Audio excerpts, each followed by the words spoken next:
Episode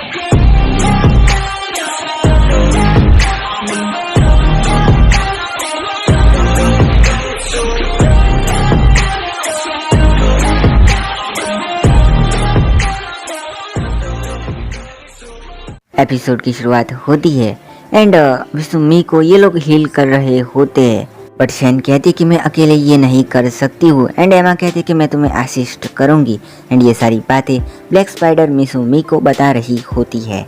and फिर मिसुमी कहता है कि तुम कौन हो एंड फिर वो कहती है कि मैंने तुम्हारे साथ कॉन्ट्रैक्ट बनाया है एंड मैं ब्लैक स्पाइडर हूँ, तुम्हारे साथ कॉन्ट्रैक्ट बनाने की वजह से मुझे ये फॉर्म मिला है, मैं तुम्हें अपनी बॉडी एंड सोल दोनों ही ऑफर करती हूँ। इतना सुन के मिसुमी डर जाता है। अगले सीन में शैन और ड्वार्फ आते हैं एंड मिसुमी शैन से कहता है कि तुमने बिना पूछे मेरा कॉन्ट्रैक्ट इसके साथ क्यों बनाया एंड शैन कहती है कि तुम्हारे साथ एक बड़ा स्पाइडर घूमे उससे अच्छा तो यही है। फिर जो वो ड्वार्फ होता है वो मिसुमी के साथ बात करने की बात करता है एंड शैन बताती है कि ये कोई ऑर्डिनरी ड्वार्फ नहीं है, ये एशियन सबरेट ड्वार्फ है। ये लोग फेमस और कीमती चीजें बनाते हैं एंड इस वजह से इनके पीछे एल्डर लगता है। एंड फिर वो ड्वार्फ कहता है कि तुमसे मिलके अच्छा लगा, मेरा नाम है बैरन ड्वार्फ एल्डर एंड मिसुमी भी अपना इंट्रोडक्शन कराता है। एंड फिर ये बैरन कहता है कि आपका शुक्रिया मेरे विलेज को बचाने के लिए उस स्पाइडर से, एंड रिक्वेस्ट भी करता है कि वो अपने लैंड पर सबको आने दे। एंड फिर मिसुमी कहता है कि ठीक है, हमारे पास काफी सारी लैंड है, अगर तुम्हें ऑर्क से कोई प्रॉब्लम ना हो तो। एंड तभी शैन कहती है कि हमारी एक शर्त है, तुम्हें टाउन बनाने के लिए हमारी मदद करनी होगी एंड फिर हथियार भी प्रोवाइड करने होंगे एंड फ्यूचर में तुम्हें टैक्स भी भरना पड़ेगा एंड मेरे मास्टर को अपना लॉर्ड भी एक्सेप्ट करना होगा। एंड बैरन मान जाता है सबके लिए एंड फिर वो कहता है कि मुझे अपने लोगों को यहाँ पर कन्विंस करके लाने में 2 दिन लगेंगे। तभी शैन अपने स्केल्स उसे देती है एंड फिर वो कहता है इससे तो कन्विंस करने में कोई भी दिक्कत नहीं होगी, वो तो जल्दी आ जाएंगे।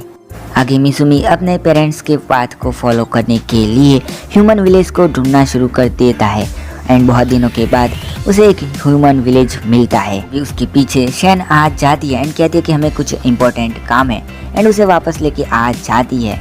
एंड यहाँ के वो कहती है कि हमें नाम की ज़रूरत है एंड मिसुमी कहता है कि तुमने बस इतने के लिए मुझे इधर लाए हो। एंड फिर शैन कहती है कि तुम्हारा मतलब क्या है, ये हमारे लिए काफ़ी इम्पोर्टेंट है, नाम के बिना हमें यहाँ पर कौन पहचानेगा।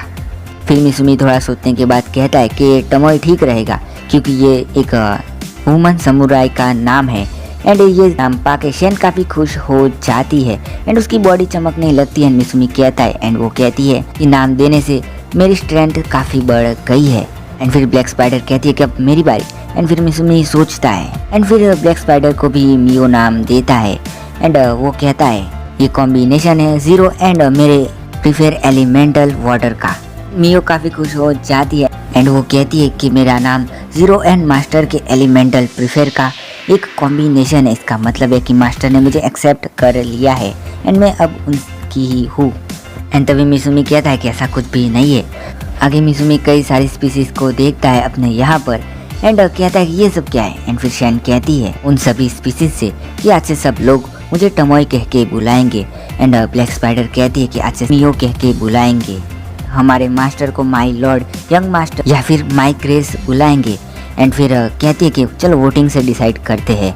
एंड जैसे ये नाम लेते हैं कि माई लॉर्ड तो काफ़ी कम लोग चिल्लाते हैं एंड जब ये कहती है कि यंग मास्टर तो बहुत सारे लोग चिल्लाते हैं एंड उसके बाद जब ये कहती है कि माई क्रेस तो बहुत ही कम लोग चिल्लाते हैं। एंड फिर मियो एंड टमोय कहते हैं कि ठीक है आज से हम इन्हें यंग मास्टर ही बुलाएंगे एंड मिसुमी कहता है कि पहले भी यंग ही मास्टर कहते थे, वैसे भी मिसुमिया या फिर मोकोटो चलता। एंड सबके चेहरे को देख के कहता है कि ठीक है सब मुझे यंग मास्टर ही बुलाएंगे। एंड फिर बर्नर आके मिसुमी से कहता है कि हमारे विलेज के चीफ आपसे मिलना चाहते हैं, ये है हमारे एल्डर एल्ड। एंड फिर वो बूढ़ा ड्वार्फ कहता है कि आप तो मुझे देख के ह्यूमन ही लगते हो लेकिन आपके सर्वेंट्स को कोई ह्यूमन ऑर्डर नहीं दे सकता है, क्या आपको हमारी गॉडेस ने कोई मिशन दिया था। एंड मिसुमी कहता है कि गॉडेस, उससे तो मैं कोई भी मिशन नहीं लूँगा क्योंकि उसने मेरी इंसल्ट करके मुझे वर्ल्ड के एक कोने में फेंक दिया था एंड उसने मुझे कोई भी मिशन नहीं दिया है। एंड फिर वो ओल्ड ड्वार्फ कहता है कि अच्छी बात है, वैसे भी हमारे भी ख्यालात उस गॉडेस से कुछ मिलते नहीं है, आपके साथ काम करके हमें काफ़ी अच्छा लगेगा। एंड फिर टमोय कहती है कि ये है मेरे फॉलोअर्स मिस्ट लिजर्ड्स। ये काफ़ी पावरफुल स्पीसीज है जिनके पास वाटर और एयर दोनों की एप्टीट्यूड है। एंड फिर मियो कहती है, यंग मास्टर ये मेरे फॉलोअर है दी एल्क।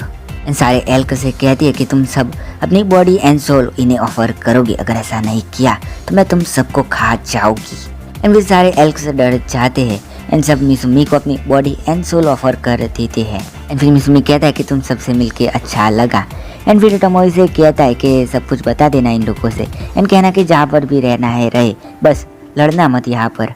एंड फिर कहता है कि अब मैं जा रहा हूँ। एंड तभी ये लोग कहते हैं कि कहाँ पर जा रहे हो। एंड वो कहता है कि मैं कुछ ह्यूमन से मिलना चाहता हूँ तो मैं उनके टाउन जा रहा हूँ। एंड फिर वो खुशी खुशी जाने लगता है। एंड अब रास्ते में उसे एक ह्यूमन मिलती है एंड वो काफ़ी ब्यूटीफुल भी लग रही थी। एंड मिसुमी उसे आवाज़ लगाता है, तभी वो उसे देख के डर जाती है एंड कहती है कि मॉन्स्टर। एंड ऐसा कह के वो वहाँ से भाग जाती है। एंड फिर मिसुमी हैरान होकर कहता है कि शायद मैं उस पर्सन जैसा लग रहा होऊंगा जिसे वो नफरत करती है। एंड फिर ये ह्यूमन टाउन की तरफ बढ़ता है, लेकिन सारे ह्यूमंस खड़े ही होते इससे लड़ने के लिए। एंड मिसुमी उनसे कहता है कि मैं एंटर करना चाहता हूँ टाउन में, लेकिन ये सब उस पर अटैक कर देते हैं। एंड मिसुमी को यहाँ से भागना पड़ता है। एंड वो भागते भागते कहता है कि स्टूपिड गॉडेस। असल में होता ये है कि मिसुमी ह्यूमंस की लैंग्वेज समझ नहीं सकता है, ना ही बोल सकता है इधर। एंड ये भी आपको पता है कि ये पावर गॉडेस ने उसे दी थी कि वो ह्यूमंस के अलावा कोई भी लैंग्वेज पढ़ बोल और समझ सकता है। एंड फिर गॉडेस को गालियाँ देते हुए यहाँ से भाग जाता है। आगे मिसुमी काफ़ी उदास होता है एंड बाद में ये एमा से कहता है कि तुम काफ़ी अच्छी हो कि तुम सारी स्पीसीज से बातें कर सकती हो, मुझे ह्यूमंस की लैंग्वेज समझ नहीं आई। एंड फिर एमा कहती है कि तुम्हारा मतलब कि कॉमन। एंड मिसुमी कहता है कि कॉमन। एंड फिर एमा कहती है कि इसे कॉमन इसलिए कहा जाता है क्योंकि इस वर्ल्ड की ह्यूमन स्पीसीज काफ़ी प्रॉस्परस है। एंड फिर मिसुमी कहता है कि क्या तुम सब कॉमन समझ सकते हो। एंड ये सभी कहते हैं कि हाँ हम सब समझ सकते हैं। एंड फिर ये सब बताते हैं कि उसकी लैंग्वेज में कोई प्रॉब्लम नहीं है, बल्कि प्रॉब्लम उसकी अपीयरेंस में है। एंड फिर मिसुमी कहता है क्या मेरा फेस इतना ख़राब है। एंड ये सुन के टमोई हंसने लगती है। मिसुमी उसे एक मुक्का मारता है।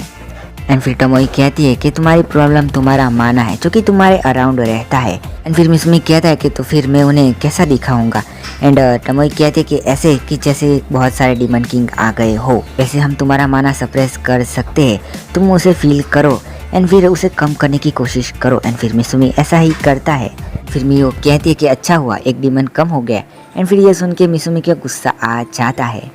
एंड फिर वो कहता है कि सबसे पहले तो मैं कॉमन सीखूंगा एंड फिर अपना माना सप्रेस करने के लिए कोई इक्वायरमेंट ढूंढूंगा। एंड वैसे भी उन लोगों ने मेरा मुंह देख लिया है तो मुझे एक मास्क भी चाहिए और अपनी फैमिली का सबसे बड़ा बेटा कभी भी हार नहीं मानेगा। अब आगे एक वीक निकल जाता है एंड मिसुमी काफ़ी परेशान हो गया होता है, लेकिन इस तरह से वो पढ़ना और लिखना सीख गया होता है। एंड दूसरे वीक में हम देखते हैं कि वो ड्वार्फ मिसुमी के लिए एक रिंग लेके आया होता है। एंड उस रिंग के बारे में बात करता है कि जो भी इसे पहनेगा वो मर जाएगा। एंड जैसे ही मिसुमी पहनता है तो वो रिंग टूट जाती है। एंड फिर वो ड्वार्फ हैरान हो जाता है एंड कहता है कि अगली बार मैं इसे बनाऊंगा तो ये तुम्हें पक्का मार देगा। एंड मिसुमी कहता है इसका गोल तो चेंज ही हो गया। अब एक महीना हो जाता है एंड मिसुमी मियो के सामने कॉमन बोलने की कोशिश करता है, लेकिन नहीं बोल पाता है। फिर वो सोचता है कि क्यों ना हवा में ही लिखा जाए। एंड वो लिखता है, जो कि काफ़ी अच्छा आइडिया होता है। तभी यहाँ पर ड्वार्फ आ जाता है एंड इसने एक और रिंग बनाई होती है। एंड वो कहता है कि इससे तुम्हारा माना सेपरेट हो जाएगा। एंड जब ये रेड हो जाएगी तो इसका मतलब है कि इसकी मैक्सिमम रेट आ गई होगी। एंड रेड होने पर तुम्हें इसे निकाल देना होगा। अब मिसुमी उस रिंग को पहनता है एंड उसका माना सेपरेट हो जाता है। एंड मिसुमी कहता है कि अब मैं ह्यूमन टाउन में उनसे मिलने के लिए जा सकता हूँ। आखिर मिसुमी टमोई से कहता है कि तुमने ये क्या पहन रखा है। एंड टमोई कहते है कि ये समुराई ड्रेस है। एंड फिर मियो से कहता है कि तुम पर ये आउटफिट अच्छा लग रहा है। एंड ये सुन के मियो काफ़ी खुश हो जाती है। फिर ये लोग ह्यूमन टाउन में पहुँचते हैं फ्रूट सेलिंग के बहाने पर, या फिर यूँ कहो के ट्रांसपोर्ट के लिए। एंड ये जा रहे होते तभी इन्हें लड़की देख रही होती है कोई। अब ये लोग अंदर जा रहे होते हैं। मिसुमी कहता है कि सब कितने ब्यूटीफुल है। एंड ये दोनों कहती है कि ये तो सब एवरेज ही लग रहे हैं। एंड मिसुमी कहता है क्या ये एवरेज है। एंड फिर ये दुखी हो जाता है। आगे ये तीनों ही इस टाउन के गिल्ड में पहुंच जाते हैं। एंड वहाँ की रिसेप्शनिस्ट को देख के मिसुमी कहता है कि कितनी क्यूट है। एंड फिर वो कहती है कि क्या तुम लोग गिल्ड में ज्वाइन होना चाहते हो। मिसुमी से कहती है कि तुम्हारे कपड़े कितने अजीब है। तभी यहाँ पर टमोई कहती है ये एक ट्रेडिंग कंपनी का होने वाला मालिक है एंड इस जर्नी के दौरान ये श्रापित हो गया, जिसकी वजह से इसने मास्क और रिंग्स पहनी है एंड इस वजह से ये बोल भी नहीं सकता है। मिसुमी हवा में लिखता है कि हेलो एंड फिर ये लड़की बताती है कि यहाँ पर जॉब्स होती है जो कि रैंक पर होती है एंड इनकी शुरुआत ई रैंक से होती है एंड जैसे ही मिशन कंप्लीट करते हैं ये लोग सब, तो धीरे धीरे इनकी रैंक बढ़ती रहती है एंड कुछ स्पेशल जॉब भी होती है जिन्हें कंप्लीट करने पर तुम्हारी एक रैंक बढ़ जाएगी एंड तुम्हें जॉब कंप्लीट करने के लिए रिवॉर्ड मिलेगा, लेकिन तुम्हारी सेम ही रैंक होगी। मगर तुम एक ट्रेडिंग कंपनी के होने वाले मालिक हो तो फिर तुम्हें अपना रजिस्ट्रेशन मर्चेंट गिल्ड में करना चाहिए एंड मिसुमी कहता है कि मैंने अपना रजिस्ट्रेशन कार्ड खो दिया है एंड फिर वो कहती है कि तुम्हें अपना दूसरा कार्ड दूसरे टाउन में मिल सकता है एंड वो टाउन यहाँ से दूर है एंड उसका नाम सीग है एंड फिर मिसुमी बोट पे जाके हाई रैंक एडवेंचर्स का नाम देखता है जो कि होता है मिल्स एज एंड उसकी हाई रैंक SS होती है एंड उसका लेवल होता है 444। आगे रिसेप्शनिस्ट मियो एंड टमोई का लेवल चेक कर रही होती है एंड एक स्क्रॉल देती है जहाँ पे इन दोनों का लेवल 400 से ऊपर चला जाता है, तो ये बड़ा वाला स्क्रॉल लाती है जो कि 1600 तक का लेवल देख सकता है एंड जैसे ही मियो एंड टमोई अपना लेवल चेक करते हैं तो यहाँ पर टमोई का लेवल होता है 1320 एंड मियो का होता है 1500 एंड ये देख के सारे लोग शॉक हो जाते हैं एंड टमोई कहते हैं कि मेरा लेवल तुमसे कम हो ही नहीं सकता। तब रिसेप्शनिस्ट कहती है कि यहाँ पर सबसे ज़्यादा लेवल इन दोनों का ही है एंड फिर इन दोनों का गिल्ड में रजिस्ट्रेशन कर देती है एंड फिर टमोई पूछती है कि यहाँ पर दूसरा कौन है जिसका हाई लेवल रैंक है एंड फिर ये बताती है कि सबसे ज़्यादा वाला SS वाला है एंड उसका लेवल 950 है एंड वो एक ड्रैगन स्लेयर है एंड उसका नाम है सोफिया बोल्गा एंड फिर टमोई कहती है कि उसने किस तरह के ड्रैगन्स को मारा है एंड ये लड़की कहती है कि वो कोई ग्रेट ड्रैगन लांसर था एंड फिर टमोई कहती है कि लांसर एंड कहती है कि वो स्टूपिड था एंड जब मिसुमी का रैंक चेक किया जाता है तो वो निकलता है एक एंड उसे मिलती है ई रैंक। आगे ये तीनों भाड़े पर लेने जाते हैं एक रूम, तो जहाँ पर एक रात का होता है 6 गोल्ड कॉइन एंड फिर मिसुमी उसे अपनी करेंसी में कन्वर्ट करता है जो कि होते हैं 6 लाख येन एंड वो कहता है तो काफ़ी ज़्यादा है एंड फिर टमोई उसे डरा देती है। वो बंदा कहता है कि ठीक है 2 गोल्ड कॉइन्स एंड इन लोगों को एक रूम मिल जाता है भाड़े पर यहाँ पर की चीज़ें काफ़ी महंगी होती है जो कि मिसुमी बताता है। फिर मिसुमी खाने जाने की बात करता है एंड इतना सुन मियो काफ़ी खुश हो जाती है एंड टमोई से मिसुमी कहता है कि शायद हमें कोई फॉलो कर रहा है जब से हमने गिल्ड छोड़ी है एंड शायद मर्चेंट को टारगेट बनाना काफ़ी आसान होता होगा एंड फिर टमोई कहती है कि मैं खाना खाने आऊँगी एंड मिसुमी उसे मना कर देता है एंड ये कहती है कि तुम हार्टलेस हो एंड फिर टमोई ध्यान रखने चली जाती है अपने फ्रूट्स का एंड तभी कुछ लोग दिखाए जाते हैं एंड टमोई कहती है कि मैं उनके आने का ही इंतज़ार कर रही हूँ एंड दूसरी तरफ मिसुमी एंड मियो दोनों एंजॉय कर रहे होते हैं एक साथ। तभी मियो कहते कि मैं मास्टर के साथ खाना खाने वाली हूँ, ये काफ़ी अच्छा टाइम है। तभी उनके पीछे एक लड़की आ जाती है एंड मिसुमी पीछे देख के कहता है ये तो लड़की है एंड एपिसोड यहाँ पर ख़त्म हो जाता है।